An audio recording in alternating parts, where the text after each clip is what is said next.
Hola, buenas tardes, buenos días, buenas noches, según donde estén visionando esta clase, esta clase en directo sobre la obra de Sigmund Freud.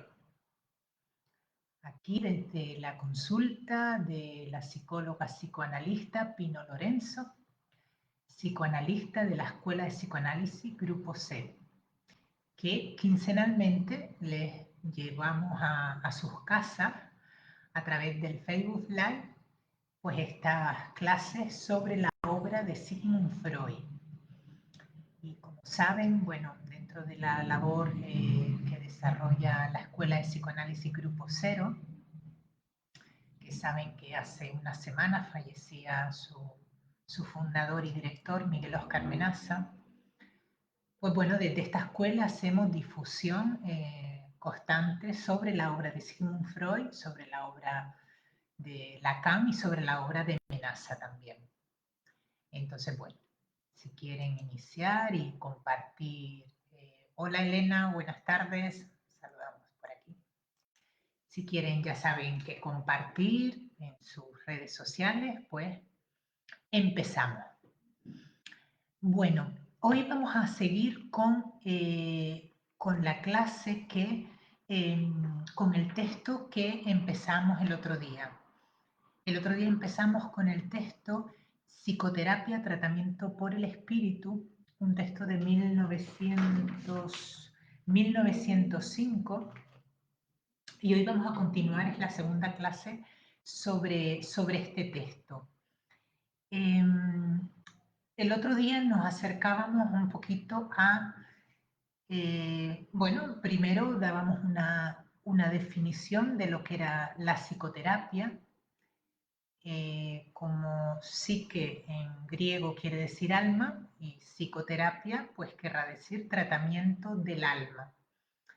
Y nos dice Freud que es tratamiento desde el alma, no es tratamiento de las manifestaciones patológicas, anímicas o corporales del sujeto, sino es tratamiento de esas patologías, pero desde el alma, nos dice, ¿no? Hace esta aclaración, ¿no? Entonces, bueno, el otro día en el texto, en la primera parte, fuimos desarrollando, él aquí pone especial énfasis en explicarnos cómo lo psíquico influye y afecta en lo físico, en lo orgánico, ¿no? Y entonces nos pone diferentes ejemplos para que veamos pues esto, cómo un tratamiento desde el alma puede tener una repercusión. Además, nos dice Freud, psicoterapia, tratamiento desde el alma. ¿Y con qué medio, si es un tratamiento desde el alma, con qué medio puede ser? Pues con el medio van a ser las palabras, ¿no? Mediante las palabras. Entonces, como decía, si la psicoterapia, tratamiento desde el alma, se trabaja desde lo psíquico, es desde lo psíquico para tratar tanto lo psíquico como lo orgánico, será porque psíquicamente puede haber o trabajando desde lo psíquico, puede haber una afectación sobre lo físico también. Entonces, bueno, él el otro día nos pone diferentes ejemplos, que bueno, invito a todos a ver la clase pasada, la pueden encontrar en el canal en la página de YouTube, perdón, en la página de Facebook, psicóloga psicoanalista Pino Lorenzo. Estela Alvarado, hola, buenas tardes Estela, bienvenida a estos vídeos. Vale. O también la pueden ver en el canal de YouTube, en la lista, canal de YouTube Pino Lorenzo, en la lista de reproducción cursos sobre la obra de Sigmund Freud, ahí pueden ir incluso más directamente, más rápidamente, ¿vale? Y así, si ven la primera clase, pues vamos a continuar hoy con el texto. Bueno, entonces, hoy vamos a adentrarnos en lo que es la hipnosis. Y vamos a ver cómo desde el método hipnótico, que es como Freud, con el método hipnótico es como Freud empieza a trabajar primeramente con aquellas mujeres que presentaban una sintomatología histérica, ¿no? Entonces, va a ser desde la histeria, vamos a ver cómo, perdón, vamos a ver cómo la hipnosis sería una forma de trabajar lo psíquico o una forma que tiene el médico para intervenir sobre lo psíquico en sus pacientes, ¿no? Entonces, nos dice que la posibilidad de colocar a una persona mediante determinados influjos en un estado psíquico muy peculiar y bastante análogo al sueño es lo que se denomina hipnosis. Los métodos para provocarla tienen una gran semejanza entre sí, ¿no? Los métodos para provocar o para llevar a alguien a la hipnosis. Es posible hipnotizar a alguien haciéndole mirar fijamente durante algunos minutos un objeto brillante o aplicándole un reloj a la oreja y escuchando el tic-tac del reloj. Pero también lo mismo se puede conseguir anunciándole a la persona a la que se quiere hipnotizar la inminencia del estado hipnótico, ¿no? Mediante una verbalización se le... Hola, buenas tardes, Javier de Boulogne. Bienvenidos a estas clases en directo. Vale. ¿No? También nos dice que la propia indicación de que la persona va a entrar en un estado hipnótico también puede favorecer la hipnosis. También es posible combinar ambos métodos, ¿no? La utilización de algún artículo, algún objeto, ¿no? Que pase por delante de los ojos a la vez que se le indica que va a ir entrando poco a poco en un estado de adormecimiento que no es el sueño, pero que tiene algunas... Buenas tardes, saludos, nos dice Javier. Buenas tardes, Javier. No es el sueño, es el estado de la hipnosis, pero tiene algunos caracteres parecidos al sueño, pero también tiene algunos caracteres que se diferencian del sueño, ¿no? Entonces se advierte que en todos estos procedimientos de llevar a la persona a la hipnosis tienen en común el cautivar la atención del sujeto. Vale. Los hipnotizadores expertos afirman que es posible hipnotizar, o por lo menos una modificación evidentemente hipnótica en el 80% de las personas que se someten a la hipnosis. Sin embargo, no existen indicios que nos permitan predecir qué personas pueden ser ¿no? Fácilmente hipnotizables y qué personas no. Dice que entre las condiciones de la hipnosis, por ejemplo, no se encontrarían las personas con enfermedades, ¿no? Parece que las personas con algún tipo de trastorno anímico serían más difícilmente hipnotizables y las personas sanas serían, parece, más fácilmente hipnotizables. Y las personas con ya una enfermedad mental, él dice Freud aquí, una enfermedad mental, entendemos que se refiere a un trastorno psíquico, podríamos decir que son totalmente infructuosos, ¿no? No se les pueda hipnotizar, ¿no? El estado hipnótico además va a tener diferentes graduaciones. Va a ir desde un estado leve de hipnosis al grado más profundo, que se denomina sonambulismo, ¿no? En virtud de la semejanza que tiene este estado hipnótico con el fenómeno natural del sonambulismo, ¿no? Lo que decíamos antes, ¿no? Tiene aspectos parecidos al sueño, pero sin embargo, en la hipnosis se conservan funciones psíquicas que no se tienen durante el sueño nocturno, cuando dormimos, ¿vale?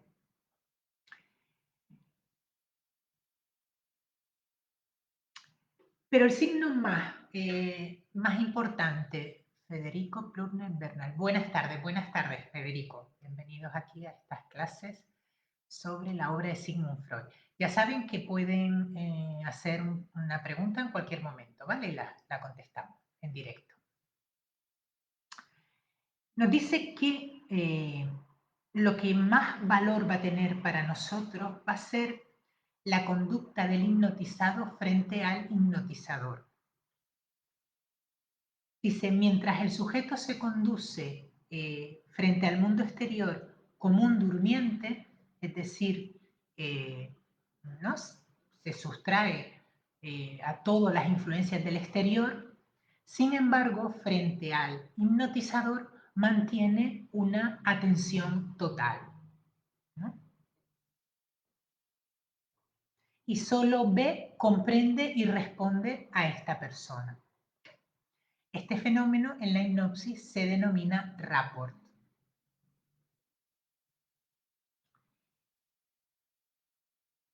Pero el hecho de que el mundo del hipnotizado se restrinja, por decirlo así, al hipnotizador no es la única característica de este estado. Se agrega también la docilidad del hipnotizado con el hipnotizador, siendo obediente y crédulo en grado casi ilimitado.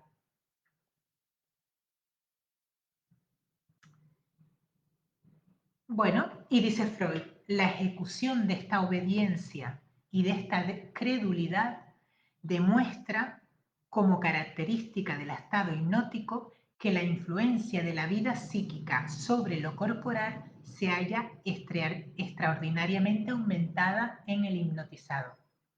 Vale, recuerden que venimos de lo que vimos la clase anterior, que era cómo lo psíquico influye sobre lo físico.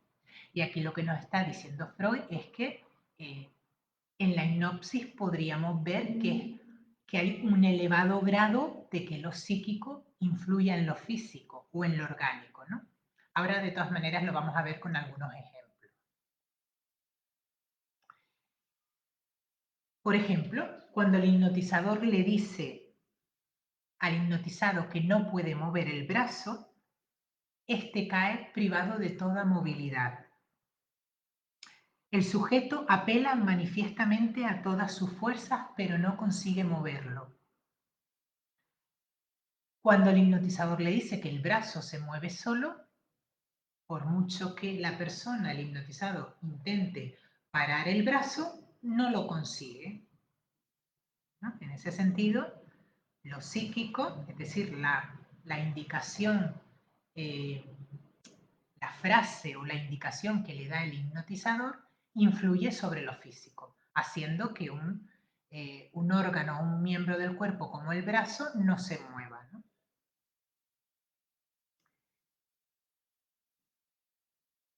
La representación que el hipnotizador ha puesto en el hipnotizado por medio de su palabra despertó en él precisamente aquella actitud corporal que corresponde a su contenido, ¿no?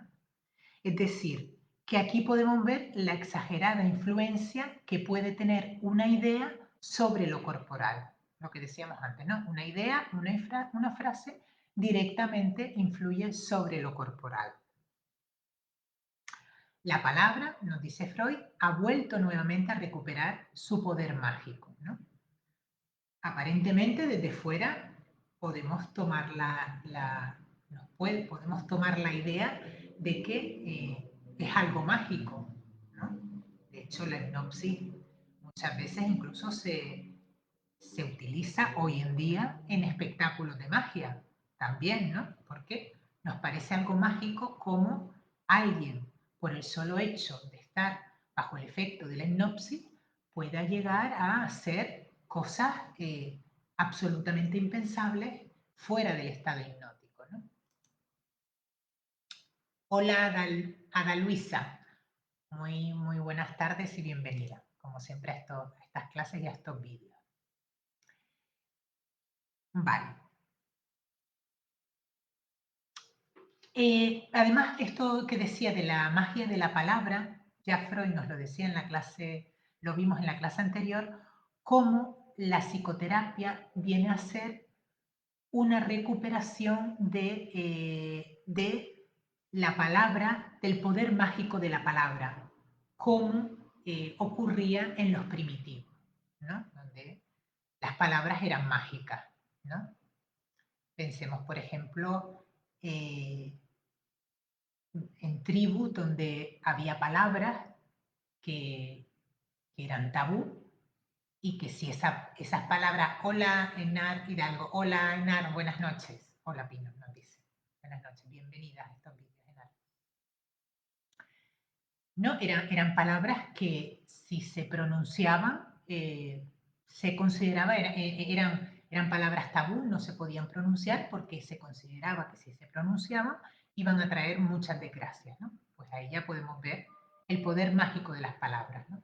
Entonces, aquí nos lo vuelve a decir Freud, ¿no? Por otro lado, dice que también la hipnosis va a tener un efecto a nivel sensorial.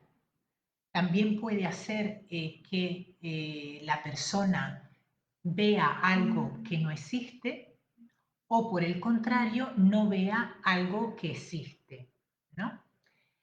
Y esto va a ser del orden de la alucinación. Ver algo que no existe va a ser del orden de la alucinación, como cuando dormimos por la noche, ¿no? Los sueños son alucinaciones. Vale. Bueno, iba a decir una cosa, pero la digo después. Vamos a seguir con esto, ¿no? Entonces, incluso la persona, ¿no? En el caso en que le indica que no ve algo que existe, la persona puede incluso llegar a realizar movimientos, ¿no? La persona que no es vista puede incluso al hipnotizado molestarle, hacerle cosas, pero él solo verá aire, ¿no? Si la indicación se la han dado así, él no verá a aquella persona, ¿no?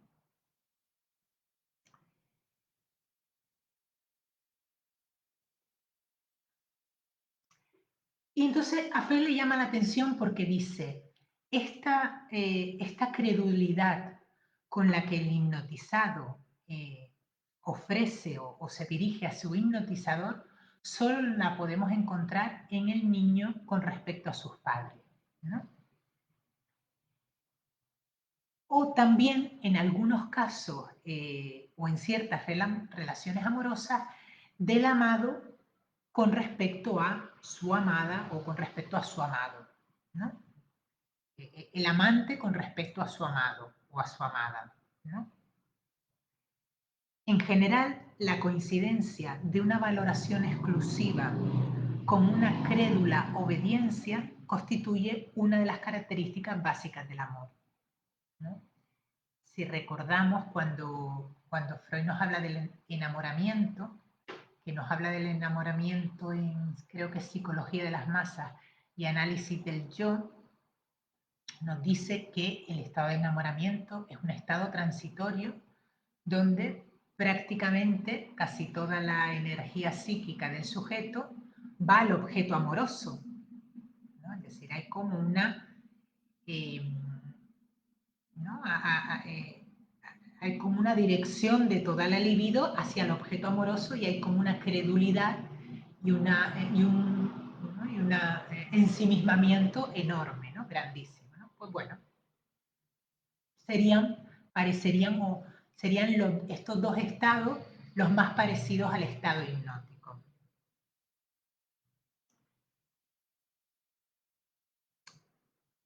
Entonces nos dice Freud, dice, el discurso del hipnotizador que ejerce en forma casi mágica los efectos descritos se denomina sugestión.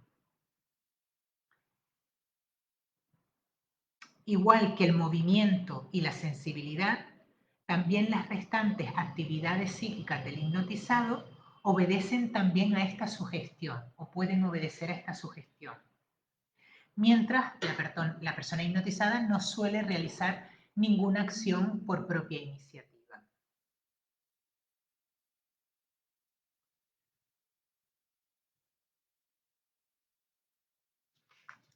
Además, también incluso esta sugestión puede incluso tener una influencia o como se denomina sugestión poshipnótica, ¿no? ¿Qué quiere decir? Hola, buenas tardes, María Virginia Carver. Bienvenida a estas clases en directo sobre la obra de Sigmund Freud. ¿No? La sugestión poshipnótica. La sugestión poshipnótica es una sugestión que se da a la persona hipnotizada durante la hipnosis, pero que va a tener lugar, durante la vigilia, ¿no? Ya cuando la persona ha despertado. Entonces, en un momento determinado, la sugestión se da con unas determinadas características y en un momento determinado, en la vigilia, la persona lleva a cabo la acción sugestionada por el hipnotizador. La persona desconoce por qué lleva, no puede no realizarla, ¿no? Se ve obligado a realizarla. Y la persona desconoce el origen de por qué de repente lleva a cabo esa acción, ¿no? Entonces, puede llegar a dar alguna justificación o alguna explicación un poco como para tratar de explicar eso, pero realmente desconoce el origen de esa acción, ¿no? Que ha tenido lugar durante la hipnosis.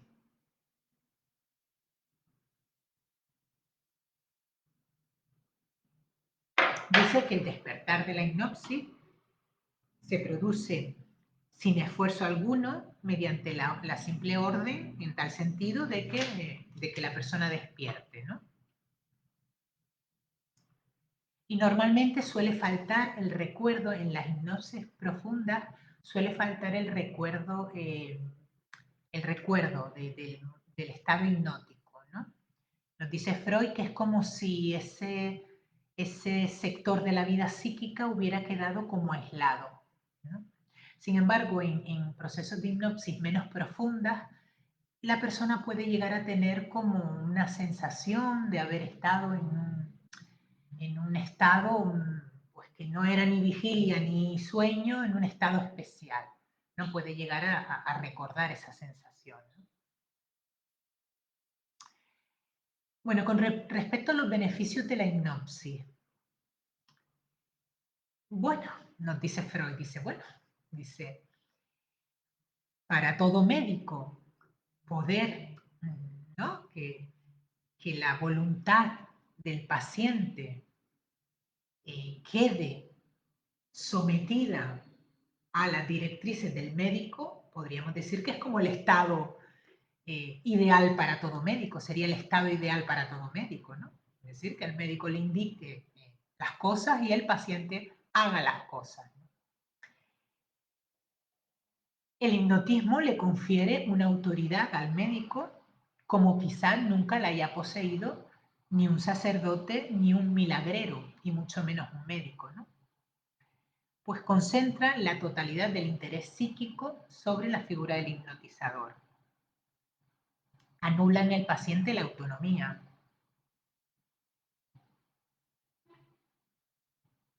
¿No? Autonomía que, bueno, anula en el paciente la autonomía anímica, ¿no? Y representa una exacerbación del dominio anímico sobre lo corporal, ¿no?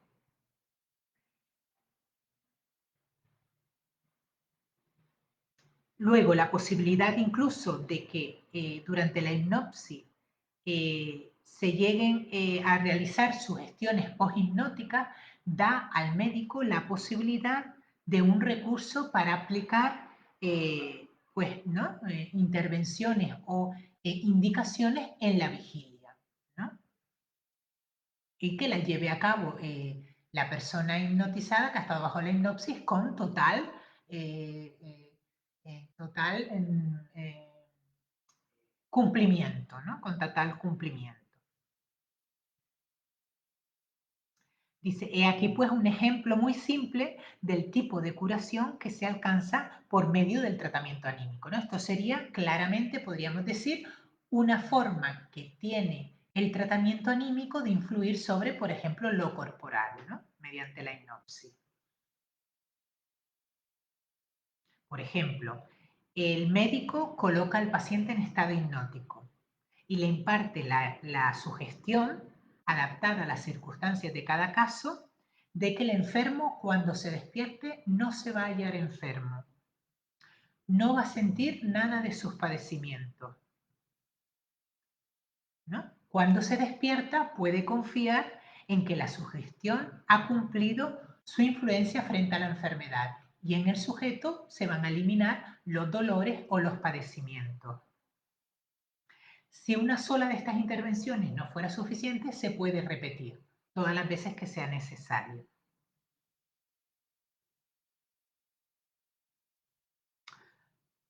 Dice Freud, no tiene ningún efecto secundario, podríamos decir, ¿no? No tiene ningún efecto nocivo para la salud. El único efecto nocivo, pues, que haya que repetir y que, bueno, que la persona pueda llegar, incluso también el médico, hasta un hastío o aburrimiento, ya que pasado determinado tiempo requeriría la sugestión hipnótica de volver a realizarse para volver a producirse los mismos efectos, ¿no? Ese sería un- un perjuicio. O también la dependencia de la hipnosis o del médico, ¿no? Sí, requiere de estar dando la sugestión hipnótica cada tanto, pues la persona llega a tener o puede llegar a tener esta dependencia, ¿no?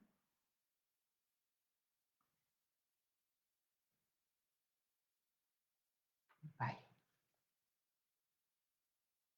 Y bueno, aquí nos dice que los médicos de cabecera deberían de contar entre sus tratamientos con la hipnosis, ¿no?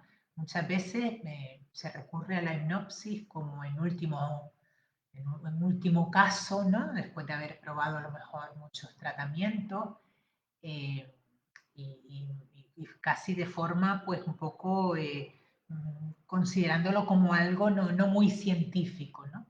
Pero si se utilizara como un método de poder lograr, como un método psicoterapéutico, como lo está en este momento diciendo Freud, ¿no?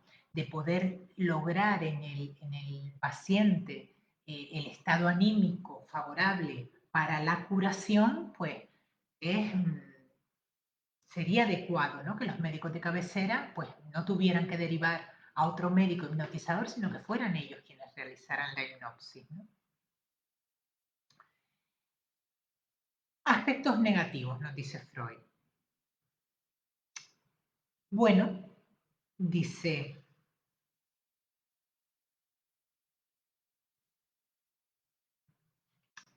primero que hay muchas personas que no consiguen ser hipnotizadas. Concretamente, las personas, antes lo decíamos, ¿no? Las personas nerviosas, ciertos trastornos nerviosos o del ánimo, son difícilmente hipnotizables, ¿no? Eh, precisamente esos, ¿no? Esos precisos enfermos nerviosos serían sobre los que quisiéramos emplear la hipnosis. Entonces, si son difícilmente hipnotizables los nerviosos o los neuróticos, pues, ¿de qué nos va a servir la hipnosis, ¿no? Eso por un lado. Dice además que las hipnosis realmente profundas, con una docilidad total por parte de la persona, son en realidad muy raras, ¿no? Y en todo caso no son tan frecuentes como sería deseable en el interés de la terapéutica, ¿no?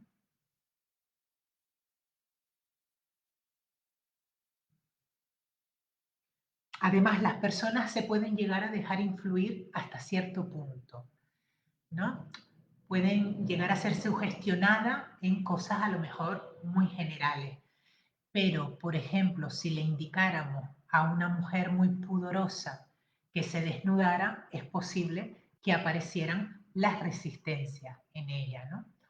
o a una persona honesta que fuera a tal lugar y robara, seguramente es probable que se rebelara frente a la hipnosis y frente al hipnotizador, ¿no? O sea que va a haber unas resistencias para aceptar la sugestión hipnótica, ¿no? Y aquí yo pensemos que Freud en este momento está con todo este transcurso de la hipnosis, o no está hablando de la hipnosis precisamente para llegar a el tratamiento psicoanalítico, que ha partido de la hipnosis, pero que no es la hipnosis, ¿no? El tratamiento psicoanalítico, o las primeras pacientes, como decíamos antes, se trabajó Freud con la hipnosis, pero ya el tratamiento psicoanalítico no es la hipnosis, ¿no? De tal manera que ya él está aquí trabajando algunos conceptos que sin tenerlos todavía teorizados, los podemos ver ya en este texto. Por ejemplo, aquí cuando nos habla de las resistencias a la hipnosis, ¿no? Como hay pacientes que se resisten a determinadas sugestiones, podemos pensarlo o podemos ver como las resistencias al tratamiento psicoanalítico, ¿no? Hay personas que se resisten también a las interpretaciones del psicoanalista, ¿no? O, por ejemplo, en esto que vemos de esta capacidad de sugestión del hipnotizador sobre el hipnotizado, cómo esa capacidad de sugestión puede llegar a esta docilidad por parte del hipnotizado y por lo tanto a poner, a hacer de una manera favorable a la curación, podemos en esta sugestión ver lo que luego va a ser la transferencia, ¿no? La relación transferencial médico-paciente, que tiene que ver con esta influencia del psicoanalista sobre el paciente, ¿no? Es decir, que ya aquí estamos viendo muchos aspectos interesantes para lo que va a ser la teórica del psicoanálisis, ¿no?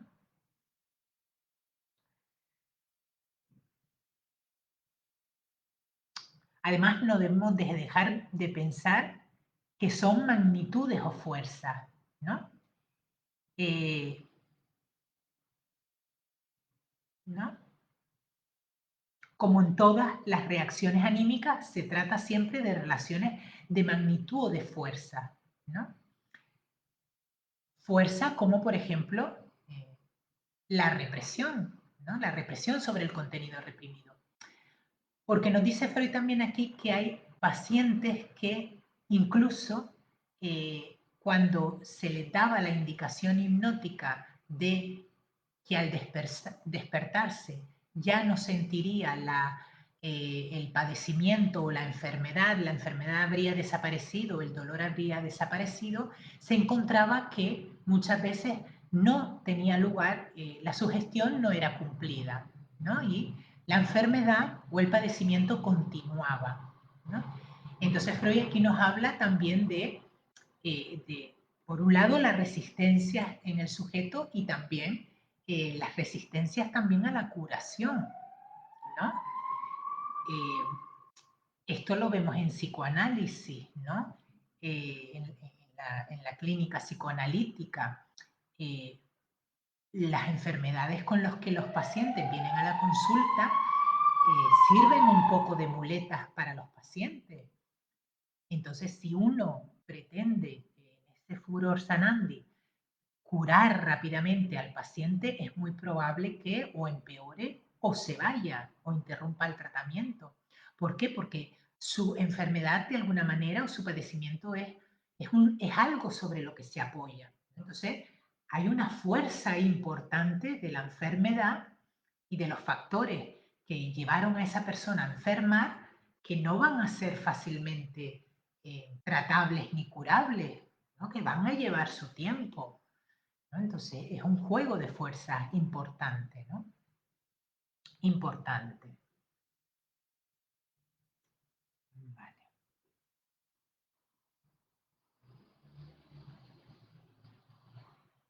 Y bueno, por supuesto en la hipnosis, si encima vemos que los pacientes nerviosos, lo que decíamos antes, son menos sugestionables, pues ya las resistencias son todas al tratamiento, ¿no? No podemos trabajar ya con ese paciente, ¿no? La sugestión, nos dice Freud, no siempre tiene asegurado desde un principio el triunfo sobre la enfermedad. Además, lo que decíamos, aun cuando la sintomatología lograra desaparecer, los síntomas reaparecen de nuevo, ¿no? Y es preciso volver a combatirlos con una nueva sesión de hipnosis o sugestión. Y si este ciclo se repite muy a menudo, la persona puede agotar la paciencia del paciente y del médico mismo, ¿no? Y llegar a abandonar el tratamiento o incluso lo contrario, a generar una dependencia del médico o del método hipnotizador, ¿no? Entonces nos dice Freud, dice, la acción curativa de la sugestión hipnótica es en efecto un hecho real que no necesita de exageraciones encomiásticas, ¿no? Es real el efecto, ¿no? Por otra parte, es comprensible que los médicos, a quienes la psicoterapia hipnótica pareció prometerles inicialmente eh, ¿no? Grandes logros, ¿no? Sin embargo, hayan tenido que abandonar esas promesas que luego no lo fueron tanto, ¿no?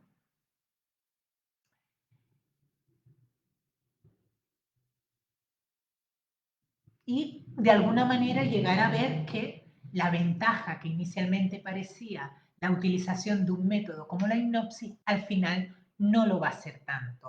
Por lo tanto, nos dice Freud, los medios y los caminos conducentes a tal objetivo surgirán, por lo tanto, de una comprensión profunda de los procesos de la vida anímica, cuyos primeros atisbos reposan precisamente en las experiencias hipnóticas. ¿Qué quiere decir con esto Freud? Que con esto ya termina el texto. Dice, realmente la hipnosis no nos va a servir, ya que tiene muchas desventajas o tiene desventajas, y tendremos que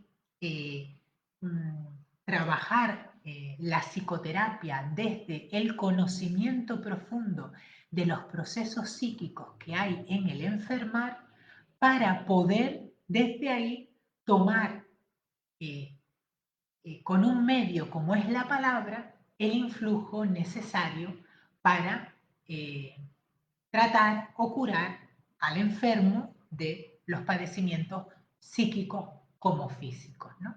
Con lo cual, lo que nos está diciendo aquí es que nos está diciendo la hipnosis, no, de hecho Freud se alejó de la hipnosis, abandonó la hipnosis, pero hay otro método que reposan, ¿no? A mí me encanta esta frase, reposan precisamente en las experiencias hipnóticas, él no reniega de sus inicios, Freud no reniega de que él empezó con la hipnosis, ¿no? Sino que lo que abandonó la hipnosis para luego, la hipnosis de hecho, los descubrimientos que hizo en la hipnosis le permitió, entre otras cosas, investigar y desarrollar toda la teoría que es el psicoanálisis, ¿no? Con lo cual, gracias a esos inicios, a esos primeros momentos donde él trabaja la hipnosis, que puede luego irse dando cuenta e ir derivando esa psicoterapia psicoanalítica a las formas que fueron tomando ya con posterioridad, ¿no? Y ya para terminar, y también me gustaría dejar un poquito de tiempo para si alguien quiere hacer alguna pregunta. Hola Clemence, buenas tardes, bienvenida a estas clases en directo. Sí me gustaría leerles en el libro Freud-Lacan, Hablado 6, que habla pues, bastante sobre la terapia psicoanalítica, y bueno, aconsejo a todos, este libro es una maravilla de libro.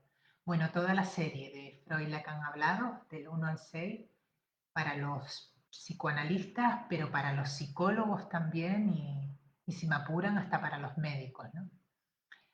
Y bueno, y hay una cosa que me gustó mucho, que, a ver, ¿dónde lo tengo? Aquí. Dice, no, está hablando del tratamiento psicoanalítico, ¿no? No, bueno, eso, pues la relación en el tratamiento psicoanalítico, ¿no? Y eh, dice, ahora el paciente no solo va a venir a la consulta con el psicoanalista, no solamente va a venir porque se dio cuenta que se va a curar, sino que va a venir y va a resistirse a la cura, porque la cura en parte es, es ponerlo en contacto con lo reprimido del yo, que es lo que el yo no va a permitir. Es un tratamiento el psicoanálisis a quien no sabe que, perdón, es un tratamiento a quien no sabe que tiene exactamente una enfermedad, que por lo tanto no tiene características de gravedad, que además nos paga, es decir, que nos somete de alguna manera y que encima nos querría más, la persona que se psicoanaliza, el psicoanalista, nos querría más si realmente cumplimos mal nuestra tarea. El paciente nos va a pagar más contento y va a ser más fácil aumentarle los honorarios si cumplimos mal nuestra tarea que si hacemos bien nuestra tarea, ¿no? Ya que nuestra tarea es levantar lo reprimido, mostrarle al yo lo reprimido. Y precisamente las resistencias, que también parten del yo, no quieren saber nada de lo reprimido. Aunque el paciente en la consulta me diga que él quiere curarse y que él quiere saber, ¿no? Que su discurso manifiesto sea que él quiere saber todo lo que hay oculto y hay en él, ¿no? Pero luego lo que nos encontramos es que, pues estas frases que dice Menaza, ¿no? Ahora voy ya con una pregunta que tenemos aquí. Y para terminar este párrafo, dice, quiere decir que para poder ser psicoanalista no solo hay que psicoanalizarse, sino que hay que psicoanalizar severamente los modelos ideológicos que maneja el psicoanalista, ¿no? Bueno, esto es porque también en este libro estamos leyendo Freud Lacan, hablaron 6. Pues también está hablando del psicoanálisis del psicoanalista. Dice, Federico nos dice, perdón,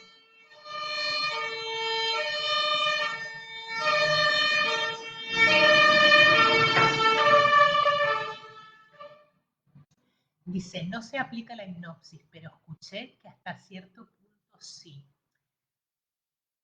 Eh, bueno, luego estará la práctica terapéutica de cada médico, de cada psicoanalista, pero Freud abandonó la hipnosis, ¿no? Freud dejó de hipnotizar a sus pacientes, ¿no? Él encontraba verdaderas dificultades para llevar a sus pacientes a la hipnosis, ¿no? Yo creo que él también se resistía al método hipnótico, ¿no? Entonces lo empleó al principio, pero luego continuó con el método, o construyó el método psicoanalítico. Mm. Juani nos dice muchas gracias a ti, Juani. Gracias por estar ahí en estos vídeos, en estas clases en directo. No sé si te referías a eso, Federico, a, a profesionales que trabajan la hipnosis. Bueno, es un texto, la próxima clase, que va a ser en 15 días y que vamos a ver iniciación al tratamiento, ya aquí nos vamos a meter con toda la terapia psicoanalítica, ¿vale? Vamos viendo cómo vamos siguiendo este programa del seminario Sigmund Freud, siguiendo el programa de la Escuela de Psicoanálisis Grupo Cero, vamos viendo cómo cada texto va a ir concatenando con el texto siguiente. Entonces ya el próximo texto nos vamos a adentrar profundamente en lo que es la terapia psicoanalítica, ¿vale? que sería en 15 días. Nos volveríamos a ver en 15 días. Vale, bueno, ya saben que si tal vez se aplica la sugestión. Claro, la sugestión realmente tiene que ver con la hipnosis. Otra forma, o lo que decía antes, no más que sugestión, sería transferencia. Luego ya Freud va a hablar, y ya en psicoanálisis hablamos de lo que es la transferencia, que es esa relación transferencial del psicoanalista con el paciente y del paciente con el psicoanalista, en la que se producen las interpretaciones. Es decir, la técnica en psicoanálisis es la interpretación en transferencia. Es en transferencia donde se realiza la interpretación, porque es en esa relación transferencial del paciente con el psicoanalista donde las indicaciones o las interpretaciones que le dé el psicoanalista van a tener una importancia para ese paciente, ¿no? La relación transferencial, la transferencia no solo se ciña al ámbito psicoanalítico, ¿no? La transferencia la tenemos con las personas, ¿no? Hay personas que nos dicen cosas y las, como decimos la expresión en España, y vamos a misa con eso que nos dice, ¿no? Nos la tatuamos a fuego, ¿no? Le hacemos caso totalmente, y sin embargo otras personas nos dicen cosas que ni les hacemos caso. Incluso en la relación médico-paciente, ¿no? Cuando somos nosotros pacientes y vamos a un médico, hay médicos que nos dan indicaciones y ni seguimos las indicaciones, y otros médicos nos dan la misma indicación y van y seguimos a pie de juntillas las indicaciones y resulta que nos curamos. Bueno, pues eso tiene que ver con la transferencia. Entonces, no es tanto del orden de la sugestión, sino del orden de la transferencia. Vale.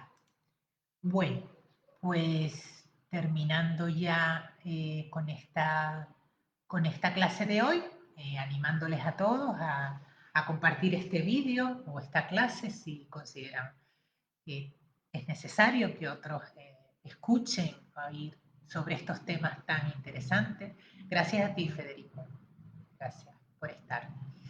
Pues les invito a todos a compartir también en sus redes sociales y bueno, como saben, estos vídeos en directo, estas clases, pretenden ser un acercamiento a la obra de Sigmund Freud, pero bueno, luego ya, si uno se quiere formar en psicoanálisis, pues, o formarse como psicoanalista, les invito a, a ver los cursos o los seminarios de psicoanálisis de la Escuela Grupo Cero, ¿no? escuelagruposero.com, y ahí van a poder ver seminarios o formación, no solo presencial, sino online, para todas partes del mundo. Y ahí pueden ver pues la formación eh, sobre psicoanálisis. Bueno, pues nada, seguimos la próxima. Chao.